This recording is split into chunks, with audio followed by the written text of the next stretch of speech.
What's your message for President Trump? Because he, probably of all world leaders right now, he might be able to affect real pressure on this situation. Do you have a message for him? Well, yeah. I mean, if anyone can make a difference, he can.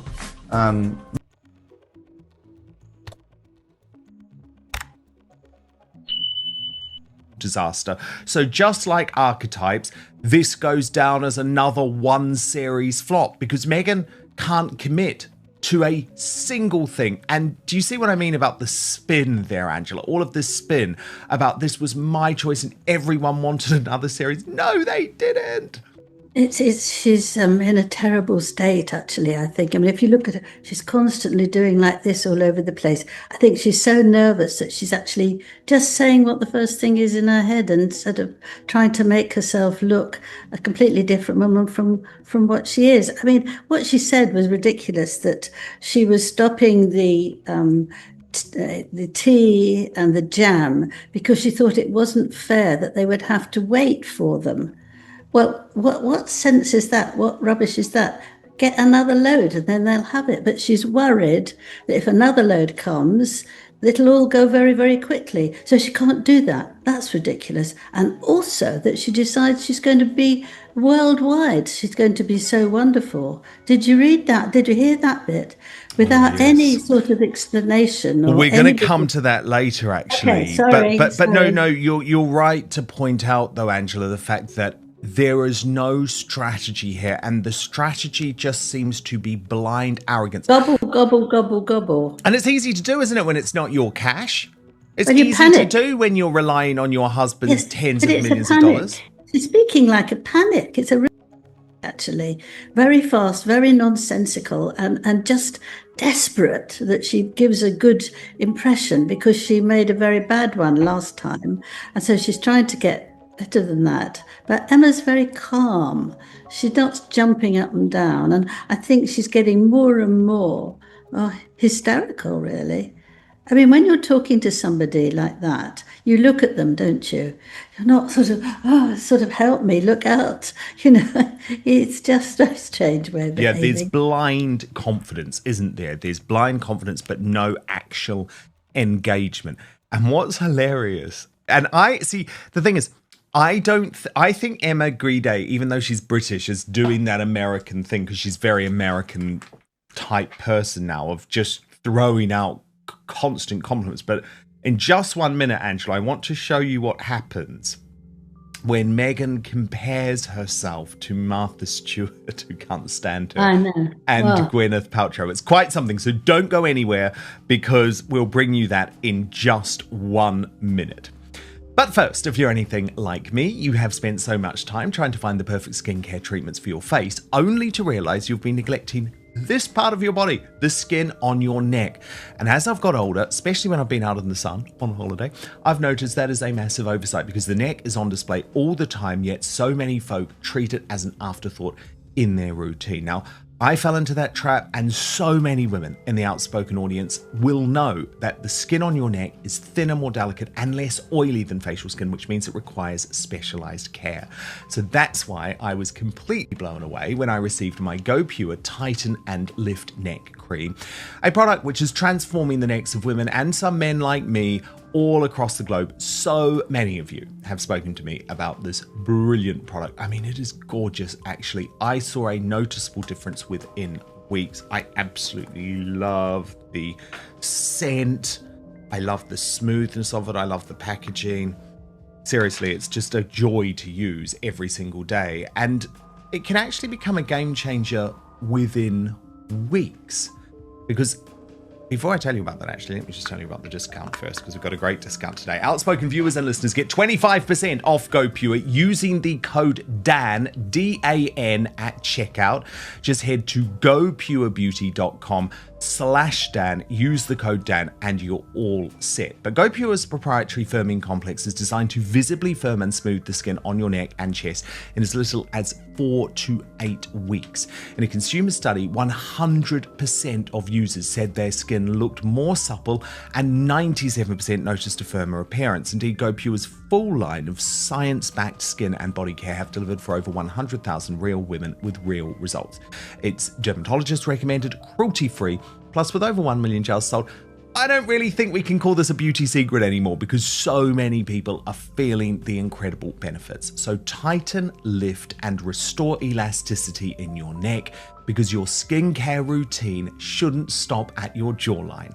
For a limited time, Outspoken viewers and listeners get 25% off GoPure using the code DAN, that's D-A-N, at checkout.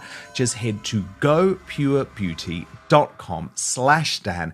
Use the code DAN and you're all set. And by the way, after you buy, do me a favor. When they ask where you heard about GoPure, please tell them that it was after watching this episode of Outspoken. But now, back to the show. So, Meghan Markle really genuinely does believe.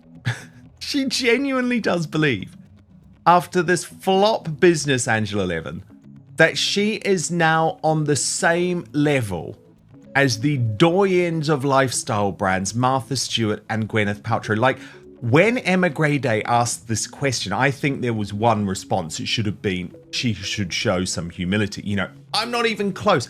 But the thing is, humility and Meghan Markle just don't go hand in hand. Watch. Comparisons right now, right? It's like people are saying you're the next Martha Stewart, you're the next Gwyneth Paltrow. So 2 questions. How do you feel about that? But also, what's going to set this brand apart? Because you're in a very, very different time right now. It's a different culture. I think consumers are super, super wise. So, you know, I want to ask you those 2 things. How do you feel about it? I think that's very flattering. Those are incredibly successful businesswomen. So I don't take that lightly. That means a lot if there's any comparison made in that regard. There's not. And I also think it was really important to me. I remember where I come from, right? So I knew that I wanted things to be reflected in the same way that I put an outfit together for years, high-low. I knew I wanted this brand to be masstige, and to come out of the gate with something luxury didn't make sense to me. So the price point itself, with nearly everything being under $20, was key. I think that's a differentiator. Never sacrificing on quality. Being engaging in a customer service manner, I think, is really important. But also, you know, the show reflects the spirit of what I ultimately want to put out in the world. And though they're not the same thing, and by design, look, the show and the brand are not named the same thing. Yeah. Smart, by the way. No, they're just not. They complement each other. They can talk in the same conversation, but they are not the same. And so knowing that I have a vehicle to be able to share the things that I love to do, and then a place where you can go and buy them if you don't want to necessarily make them on your own, feels like a very smart way to do the full and complete storytelling of what I'm after. So, you know, I feel flattered by the comparisons, and I feel excited that I'm sharing things that are important to me and how I would do things in my own home, and that I hope people translate that to theirs. I mean, lots of mumbo jumbo there, Angela, but the point is she's no Gwyneth Paltrow, she's no Martha Stewart, because if you think about Martha Stewart, she's just a walking, talking brand. If you think about Gwyneth Paltrow, it's all about goop.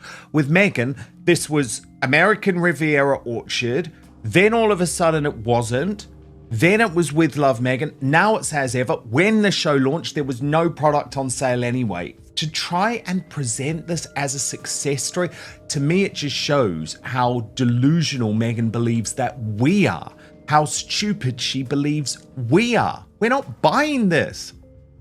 I agree with that. I mean, she does. She thinks everybody's stupid, and she's got it right. She can, you know, make us look foolish. But when she says that she wanted to bring out things into the world, it's as if she's actually going to save us.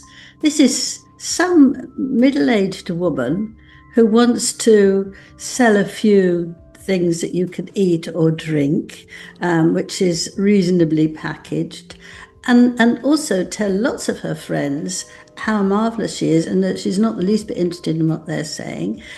This is not some special sort of religious thing that she's going to put out into the world, that she's going to change the world because we're going to have different sort of jam.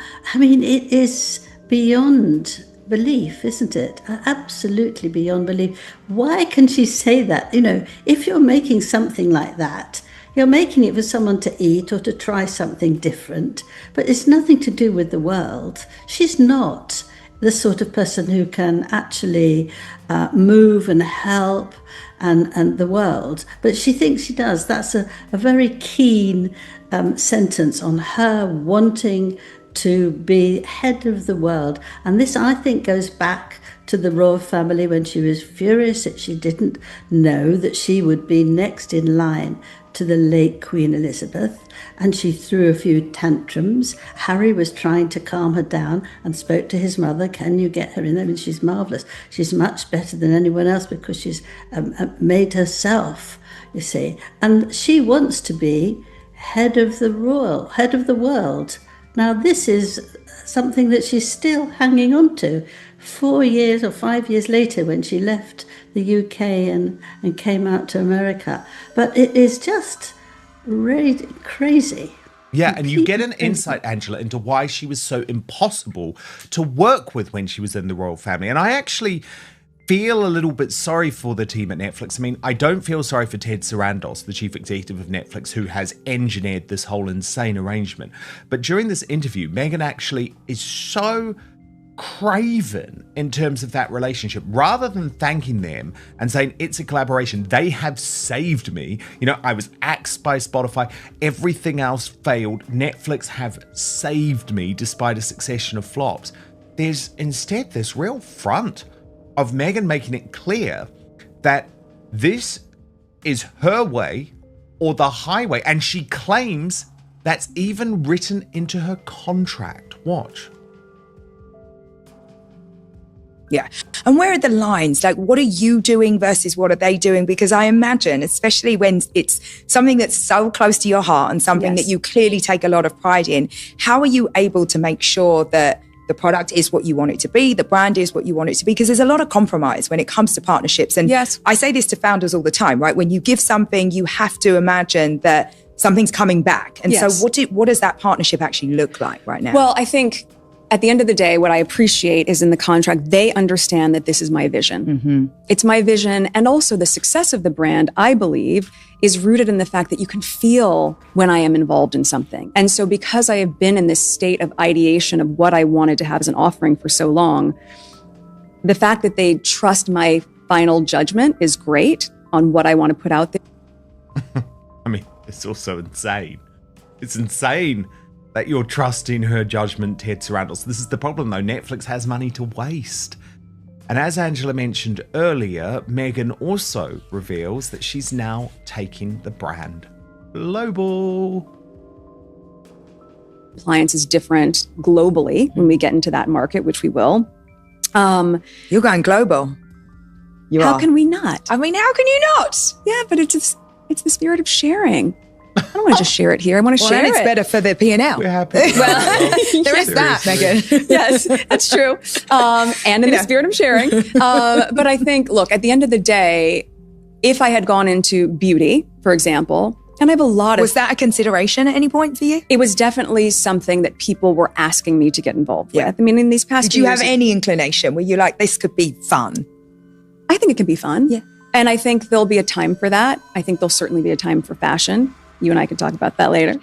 But I think, ultimately, I wanted to do what felt authentic, but I also recognize that, yes, there are variables that you don't have to think about. Oh, Angela, I mean, I'm more than happy without her jam in the United Kingdom. Thank you very much. How can you manage? I'll be this fine. Whole thing that, my vision, when she's lost each time, it's not worked. It's no good. Nothing she's done is any good. So how can she say everybody understands my vision and they can feel it? This is a very sort of strange comment to make, isn't it? That people are so wary of her that she has a sort of mysterious lamp around her that she's actually will lighten up everything she's saying. I mean, it's most peculiar. This is very revealing, actually, that she's ridiculous, that she thinks of herself so highly that everybody has to understand that she's the one who's making the choice because she is brilliant. She's the one who's going to save the world with her jam and other means of I don't know what other means she's got. Not very much. Well, we she is know very actually, special. Angela, what's coming, don't we? We know what's coming, and it is the pimping out of the children.